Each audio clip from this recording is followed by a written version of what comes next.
I'm sorry you had to find out this way. I screamed as he lunged for me. It's over.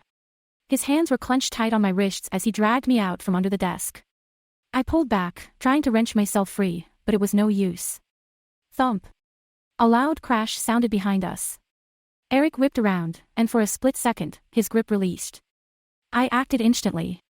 Pulled free from him and ran, pivoting around the desk and racing towards the door. As I glanced back, I saw Eric, starting after me. But I also saw what had made the noise. The painting of Anya had fallen from the wall. It lay askew on the floor, her gray eyes staring emptily upwards. I was always a fast runner. Eric was only halfway down the stairs by the time I was at the bottom. Bursting out into the cold air, I began to scream. He grabbed me from behind and tried to pull me back inside, but it was too late. Lights were flicking on. Our neighbor rushed out of his house, dialing 911. It was over. The police arrested Eric for assault. And once I told them my story, of his obsession with Anya's painting, they were able to search our house.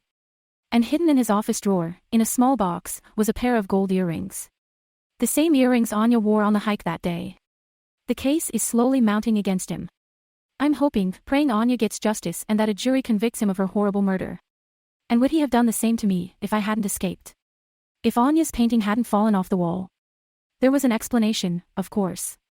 When Eric had moved the painting to his office, he mistakenly installed one of the hangers into pure drywall. The weight of the painting had caused it to rip out, and the painting fell. But sometimes, I think Anya was watching over me. That her self-portrait carried a piece of her.